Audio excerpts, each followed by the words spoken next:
Bonsoir, bienvenue dans le journal de TV78. Nous sommes le jeudi 14 avril, voici les titres. J-10 avant le deuxième tour de l'élection présidentielle, les soutiens du président candidat Emmanuel Macron viennent faire campagne dans les Yvelines. Hier, Agnès Pannier-Runacher était présente à Saint-Rémy-lès-Chevreuse. La ministre déléguée à l'Industrie est venue échanger sur l'indépendance énergétique en plein contexte de la guerre en Ukraine. Une mystérieuse pollution de la Seine. Hier, une nappe blanchâtre était perceptible sur le fleuve entre Bennecourt et Méricourt. Les équipes spécialisées dans les risques chimiques des pompiers des Yvelines ont été mobilisées. Interview dans cette édition. Et puis, mieux gérer l'eau sur les golfs de l'Hexagone, c'est la volonté de la Fédération française de la discipline. Un partenariat avec l'Agence de l'eau Seine-Normandie a été signé cette semaine au Golfe national de Saint-Quentin en Yvelines.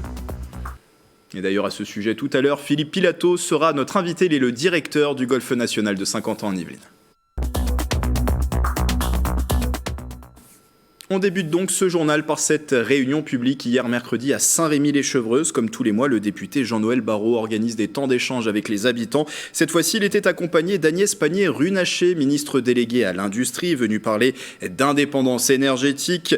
Un rendez-vous forcément particulier avec la guerre en Ukraine en ce moment et dans un contexte d'entre-deux tours de l'élection présidentielle. Céline Charles et Célia Gatsongo. Vers une indépendance énergétique et industrielle, c'était le thème de la réunion publique organisée ce mercredi par Jean-Noël Barrot à Saint-Rémy-lès-Chevreuse. La ministre déléguée chargée de l'Industrie, Agnès Pannier-Runacher, est venue répondre aux questions des habitants. Le thème me plaît bien, surtout en ce moment avec tout ce qui se passe avec l'Ukraine. On n'a pas du tout exploité encore les autres énergies en Europe qui sont très courantes dans les autres pays, notamment la méthanisation, le solaire. Un échange sur des thèmes importants qui préoccupent de plus en plus les Français. L'enjeu, c'est de développer de nouvelles formes de chauffage et de moteurs pour se déplacer qui n'utilisent pas les énergies fossiles. C'est-à-dire de continuer à développer du nucléaire, de continuer à développer des énergies renouvelables, notamment le photovoltaïque et l'éolien marin, et de miser beaucoup sur la sobriété écologique.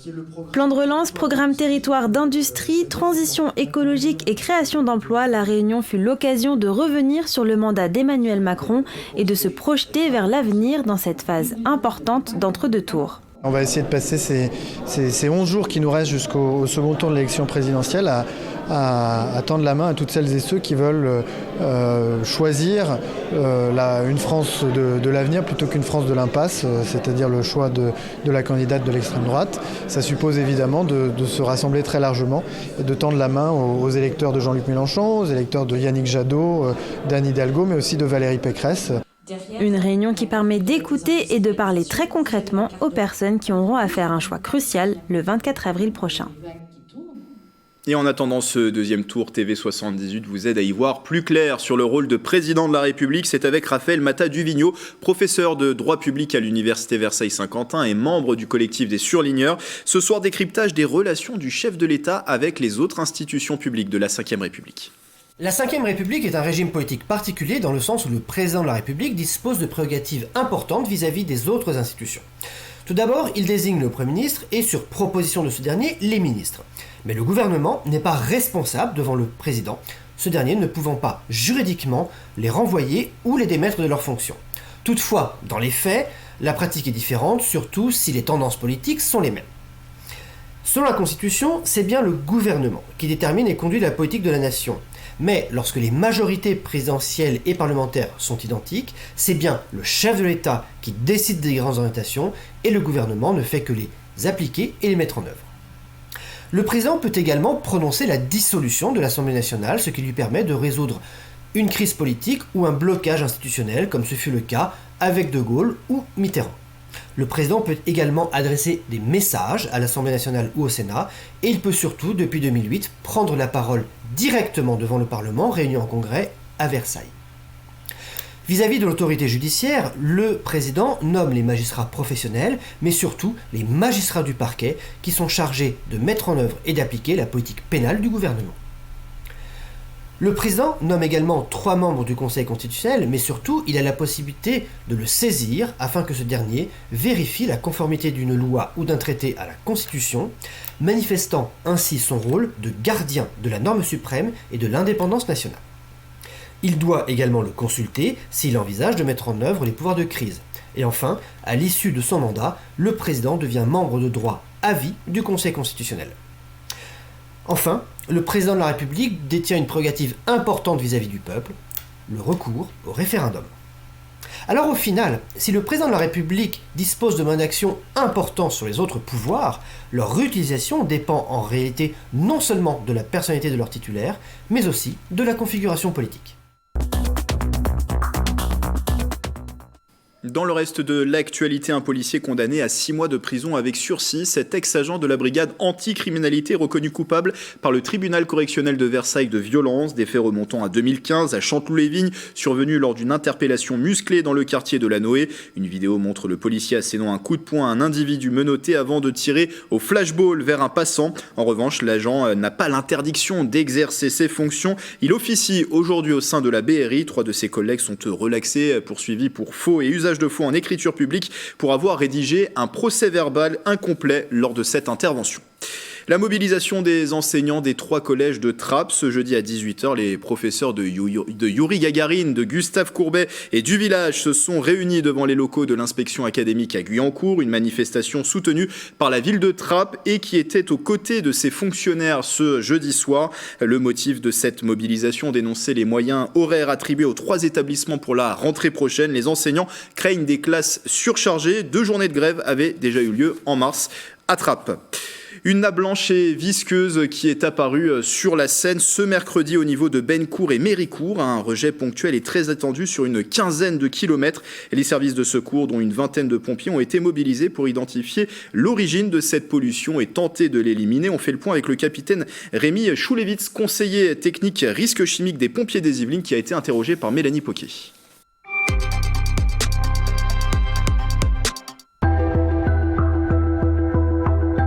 Notre centre opérationnel a reçu un appel qui mettait en évidence une pollution sur le lit de la Seine, donc une pollution avec un reflet blanchâtre disparate.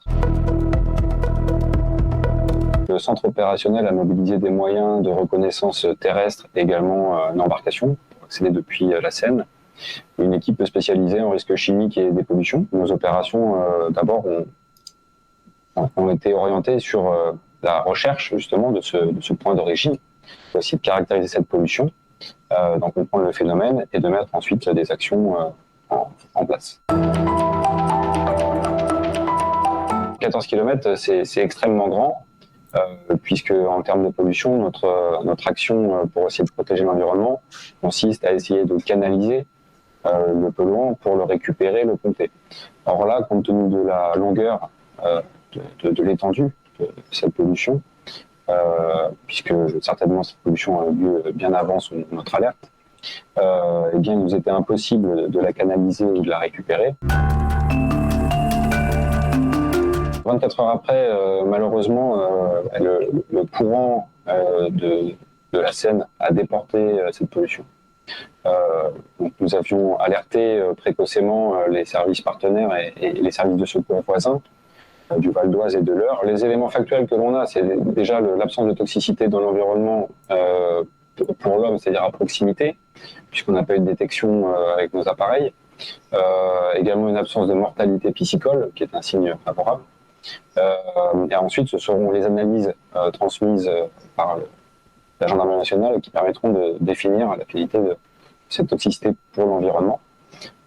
Néanmoins, il convenait, en attente de ces résultats, de formuler des préconisations, à la fois pour la population, et puis également de rassurer les habitants sur le fait que l'eau potable n'était pas concernée par cette pollution et qu'il n'y avait pas d'impact pour la continuité. C'était dans les cartons depuis 2 ans, c'est désormais confirmé. Le cimentier Calcia abandonne définitivement son projet de carrière de calcaire dans le parc naturel régional du Vexin. L'information est rapportée par nos confrères du Parisien, citant une source proche de la direction. La fin donc d'un projet vieux de plusieurs décennies qui avait pourtant obtenu toutes les autorisations nécessaires. Plusieurs recours d'associations environnementales et d'élus avaient été rejetés par la justice, le dernier en date du 1er avril, débouté par le tribunal administratif de Versailles. Direction à présent le golf national de Saint-Quentin en Yvelines. Cette semaine, la Fédération française de golf a signé un partenariat avec l'agence de l'eau Seine-Normandie pour mieux gérer l'eau sur les parcours. Un axe important pour la FFG qui a déjà investi 12 millions d'euros dans des systèmes d'irrigation. Les précisions de Mickaël Elmidoro et de Mathilde Francou. Le golf veut continuer sa transition écologique. Ce mardi 12 avril, la Fédération française a signé un partenariat avec l'agence de l'eau Seine-Normandie au golf national de Saint-Quentin en Yvelines. Objectif, mieux gérer la gestion de l'eau sur et autour des greens, des travaux notamment nécessaires dans certains golfs construits dans les années 80. Les systèmes aujourd'hui sont bien évidemment plus performants qu'il y a 30 ans. Mais en prenant les bonnes décisions, qui n'étaient pas forcément qui étaient les bonnes décisions d'il y a 30 ans. Il y a 30 ans, on pouvait arroser les refs, on pouvait arroser des zones qui n'étaient pas des zones indispensables. Aujourd'hui, si on veut préserver les ressources en eau, il faut faire des choix. Et quand vous arrivez à cumuler ces deux intérêts qui sont de 1, mieux arroser certains espaces que vous choisissez avec un matériel plus performant, eh bien on arrive tout de suite à des économies en termes d'eau, d'utilisation d'eau, et c'est ce qu'on recherche à travers cette convention, entre autres. Cette convention prévoit des objectifs chiffrés sur les 3 prochaines années et des axes de travail dans 163 golfs présents sur le bassin Seine et Normandie. Donc l'objectif, c'est de réduire de 30% la quantité de produits phytosanitaires utilisés sur les golfs du bassin. Il y a des objectifs en termes d'économie d'eau aussi. 250 000 mètres cubes d'eau seront économisés sur les 3 ans de la Convention grâce à des investissements qui permettent une irrigation plus contrôlée, plus maîtrisée. Nous avons aussi des objectifs en termes de désimperméabilisation, ce qu'on appelle la désimperméabilisation, donc permettre à l'eau de s'infiltrer. Jusqu'en 2024, l'agence peut aider les golfs dans leur transition écologique en apportant entre 40 et 60% d'aide pour investir dans le matériel. La structure peut également financer des études préalables aux investissements entre 50 et 70%. Et pour continuer à parler de ce sujet, Philippe Pilato est avec nous en plateau. Bonsoir. Bonsoir Grégory. Vous êtes le directeur du Golf National de Saint-Quentin en Yvelines, un lieu qu'on ne présente plus, théâtre de la Ryder Cup en 2018. De grands événements à venir aussi cette année dont on va parler dans un instant. Le Golf National, c'est 3 parcours, près de 140 hectares pour le site saint-quentinois. Parler de transition écologique pour un tel lieu, ça devient incontournable. C'est un sujet qu'on ne peut pas éluder aujourd'hui. La transition écologique, effectivement, c'est demain, c'est l'avenir. Et c'est vrai que sur un site comme le nôtre, site de la Fédération française de golf, avec les engagements de la fédération, c'est un sujet sur lequel nous échangeons pratiquement de façon quotidienne. Et c'est vrai qu'il faut qu'on appréhende demain, qu'on anticipe demain, et on se doit d'être au devant de la scène par rapport à ça, oui, tout à fait. Il y avait déjà une vigilance avant la signature de ce partenariat sur ces questions écologiques ? Oui, bien sûr, mais bien évidemment, on est très à cheval là-dessus par rapport à la signature pour l'eau. C'est effectivement l'eau, c'est la vie, l'eau, c'est demain. Donc on a des restrictions qui sont actives tout au long de l'année. Donc ça va certainement arriver cette année en saison, sur lesquelles on est très vigilant sur les zones sur lesquelles on est en capacité d'arroser ou de ne pas arroser. Mais ce qui est important de faire, c'est d'anticiper demain, c'est d'anticiper les restrictions qui seront peut-être de plus en plus nombreuses, et de réfléchir à comment est-ce qu'on peut être en capacité de toujours arroser les zones de jeu de façon intelligente et de façon à minimiser justement l'utilisation de l'eau. Oui. Alors on l'a entendu dans le sujet, le partenariat entre la Fédération française de golf et l'agence de l'eau Seine-Normandie fixe plusieurs objectifs: réduire de 30% l'utilisation de produits phytosanitaires, économiser 250 000 mètres cubes d'eau, et aussi des actions à mettre en place pour la perméabilité des sols. Comment ça va se traduire pour le golf national ? S'il y a déjà des objectifs fixés ? On a déjà, alors en termes d'objectifs, on n'a pas d'objectifs quantifiés, mais on a déjà effectué des travaux dans le cadre de la Ryder Cup en 2018 qui nous ont permis justement d'optimiser l'arrosage, puisqu'on parle de l'eau, donc de façon à arroser intelligemment, d'arroser les bonnes surfaces de jeu. Arroser un green, c'est un exemple un peu tout bête, mais un green en pente, on n'arrosera pas la même quantité d'eau sur la partie haute du green que sur la partie basse. Donc on a vraiment anticipé tout cela. Après, derrière, effectivement, pour tout ce qui est produits phytosanitaires, c'était un sujet sur lequel on est vraiment très vigilant. On a un parcours, on a le parcours de l'Albatros et le parcours de l'Aigle, qui est un deuxième parcours, et sur lequel on est très vertueux et sur lequel on fait beaucoup d'opérations mécaniques qui justement permettent de minimiser l'utilisation d'intrants. Oui, tout à fait. Est-ce que de prochains investissements sont prévus en la matière? Oui, concernant l'eau, il faut qu'on réfléchisse par rapport à ça. Effectivement, il faut qu'on réfléchisse à savoir est-ce qu'on peut être en capacité de tourner en circuit fermé. Enfin bon, il y a tout un tas de sujets sur lesquels on travaille et des sujets qui devront aboutir, oui. Et l'agence de l'eau disait dans le reportage qu'elle pourrait aussi aider les golfs sur ces investissements. Alors le golf national revit aussi peu à peu, il faut le dire, après différents confinements. La pratique du golf ne s'est jamais réellement arrêtée. On peut dire même que le golf a profité de cette période. Il y a eu une progression du nombre de licenciés, plus 4,32%, mais les événements n'ont pas pu forcément se tenir. Crise sanitaire oblige. Alors, il y a le retour des événements peu à peu dans ce golf national. Il y a eu la National Golf Week début avril, sous la neige tout de même, mais il y a eu cet événement. D'autres événements vont arriver. C'est une grande joie, on l'imagine, de retrouver de la vie peu à peu sur ce golf national. Oui, mais comme je le dis souvent, on est un peu dopé à l'événement sur le site du golf national. Et quand on a goûté à tous les Open de France, les championnats du monde amateur qu'on a accueillis en 94, les championnats de France des jeunes, enfin voilà, on est vraiment nourri à cela. Et c'est vrai que les équipes qui sont sur site, si on arrive à les fidéliser, c'est parce qu'on est en capacité justement de pouvoir accueillir ce type d'événements qui sont des coupures dans l'année, qui sont des objectifs. Donc ça aussi, c'est très bien parce que en termes de management, ça permet de fixer des objectifs concrets et de mener à bien les équipes vers ces objectifs-là, oui, tout à fait. Alors, de grands événements qui vont arriver, on pense forcément à ces Jeux Olympiques, c'est un peu plus tard, en 2024, oui. Mais il y a déjà les championnats du monde amateurs par équipe qui vont se tenir au golf national et aussi au golf de Saint-Nom-la-Bretèche du 24 août au 3 septembre. Là, on pourra voir les futures grandes stars du golf, on peut le dire ?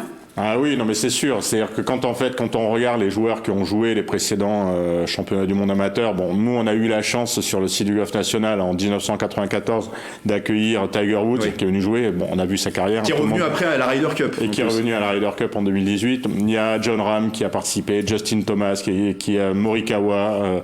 Enfin tous les joueurs qui sont là, qui sont présents là maintenant sur un très haut niveau, qui gagnent des tournois, des majeurs, et ainsi de suite. Ont participé à ces championnats. Donc on verra forcément les champions de demain sur le site du golf national, oui. Et d'ailleurs, à propos de futures pépites, précisé, on en a parlé sur TV78 que le golf national accueille désormais, on peut le dire, le Clairefontaine du golf avec des jeunes qui vont pouvoir suivre une scolarité adaptée, poursuivre leur formation en golf, 27 professeurs et aussi des installations dernier cri. Et je le disais, on le qualifie de Clairefontaine du golf, forcément en référence au Clairefontaine du football qui est déjà présent dans les Yvelines. Alors un dernier événement qui est attendu avec impatience, c'est aussi l'Open de France qui fait son retour au golf national après 2 années d'absence. Pareil, c'est la crise sanitaire aussi qui a forcé l'annulation des 2 dernières éditions. Une nouvelle date aussi du 22 au 25 septembre avec une dotation qui a été doublée, 3 millions d'euros. Il y aura des golfeurs de renom, c'est l'objectif. La fédération travaille pour cela, bien sûr. Ce qui fait la qualité d'un tournoi, il y a bien sûr la dotation, mais il y a le champ des joueurs, la qualité des champs des joueurs. Donc, la chance que nous avons, c'est que le parcours de l'Albatros, c'est un parcours qui est plébiscité par les joueurs, qui est adoré par les joueurs. Ils aiment ce parcours parce que c'est un parcours qui est sélectif. Et ceux qui gagnent l'Open de France, ils ne gagnent pas par hasard. C'est-à-dire c'est une semaine sur laquelle il faut vraiment être en forme. Et l'Open de France se mérite. Donc effectivement, on travaille là-dessus. La chance que nous avons, c'est que sur cette semaine-là, il y a la Présidente Cup qui en fait rassemble les meilleurs joueurs américains contre les meilleurs joueurs du reste du monde. Donc on peut espérer que les meilleurs joueurs européens, étant donné qu'ils n'ont pas de tournoi, on va dire, important à jouer sur cette semaine-là, puissent venir jouer au golf national, oui. Avec, on espère, une météo rendez-vous. On se rappelle, en 2018, c'était à peu près sur les mêmes périodes, la Ryder Cup, et il y avait eu un temps superbe au golf national. C'était le printemps, oui, tout à fait, c'était le printemps, oui. Donc ça se prépare. Comment ça se prépare justement ce genre d'événement ? Ben on y est, là, on est en plein dedans. On commence déjà, là, cette semaine, on est en train de faire des opérations, ce qu'on appelle l'aération et de sablage du parcours. Et donc on ne fait pas que les greens, c'est-à-dire qu'en fait, on part de derrière les départs, on fait les départs, on fait les fairways, on fait les pré-greens et les greens. Donc ça, ce sont des opérations que l'on fait de façon à faire en sorte à ce que les joueurs puissent avoir des conditions de jeu optimales, avec des greens fermes, avec des greens qui roulent, avec des surfaces de jeu lorsqu'ils sont sur les fairways qui sont également fermes. Donc on travaille déjà. Donc là on a 7 jours de fermeture pour cet événement, et après, petit à petit, on va faire des opérations chaque semaine qui vont faire en sorte à ce que le parcours monte en puissance et soit préparé de façon exceptionnelle pour les championnats du monde amateur. Parce que 15 jours après, on reçoit l'Open de France. Ce qui veut dire que globalement, pour le Cazaux Open de France, le parcours devrait être incroyable, oui. Donc de grandes échéances à venir cette année pour le golf national. Merci Philippe Pilato d'être venu en parler sur ce plateau. Merci, et je rappelle que vous êtes le directeur du golf national installé à Saint-Quentin en Yvelines. On reste au golf, mais du côté du golf de Bethmont à Poissy. Jusqu'à dimanche, l'association Artigolf propose de découvrir l'exposition L'art sur les tee. 2 objectifs, rendre l'art accessible et inciter les femmes à pratiquer la discipline. Le reportage de Justine Brasier. L'art sur les tees, une exposition d'art contemporain installée dans un golf, c'est ce que vous propose l'association Artigolf sur le site de Bethmont à Poissy. Une première édition pour faire se rencontrer ce sport et l'art. À l'origine du projet, il y a ma passion, le golf, dans lequel j'ai envie de continuer à évoluer et je suis aussi très sensible à l'art sous toutes ses formes. Et donc, j'ai eu l'idée et eu envie de réunir ces 2 disciplines sur mes lieux de passion. 2 objectifs, rendre l'art accessible aux habitants de la Grande Couronne et attirer les femmes vers la discipline. Elles sont moitié moins nombreuses à la pratiquer. Pour ce faire, à côté, en plus de l'exposition, des initiations golfiques sont proposées aux visiteurs. C'est gratuit, c'est ouvert, il suffit de réserver et on a 2 heures d'initiation au golf. Alors où ça plaît, et tant mieux, on accroche et on continue, ou pas, mais ça aurait été une belle expérience. Faire venir l'art sur un lieu autre qu'un lieu d'exposition classique, une idée qui a séduit les artistes. Ils sont 16 à participer à cette initiative. Le golf, c'est vraiment quelque chose que je ne connaissais pas, comme je connais l'art, quoi. Voilà. Donc je trouvais le lien très bien. Si ça pouvait marcher aussi dans l'autre sens, que les personnes qui sont plus habituées au golf viennent regarder. Il y a des golfeurs, il y a des artistes qui viennent voir les sculptures et nous-mêmes on est intéressés, on va aller faire un petit tour sur le parcours. C'est une belle association. Quand on est parti sur un parcours, on a un peu des étapes, et c'est un peu comme dans la sculpture, dans la réalisation d'une sculpture, c'est des étapes, c'est un objectif. Sur place, une quarantaine d'œuvres sont exposées jusqu'au dimanche 17 avril. Initiation et compétition sur inscription. Plus d'informations sur le site du golf. Et puis avant de refermer ce journal, la sélection officielle du Festival de Cannes a été dévoilée ce jeudi. Parmi les films programmés en séance de minuit, Fumé, Fait tousser de Quentin Dupieux. Au casting, plusieurs Yvelinois, Jérôme Niel et les humoristes du Palmachot, Grégoire Ludig et David Marseille, qui ont déjà joué récemment pour Quentin Dupieux dans Mandibule. À l'affiche également Gilles Lelouch, Vincent Lacoste, Anaïs Dumoustier ou encore Adèle Exarchopoulos. Le 75e Festival de Cannes se déroulera du 17 au 28 mai prochain. Voilà, c'est la fin de ce journal. Merci de votre fidélité. Demain vendredi, vous avez rendez-vous avec le 7-8 Week-end, actualité et idées de sortie pour bien terminer la semaine dans les Yvelines. Belle soirée avec TV78.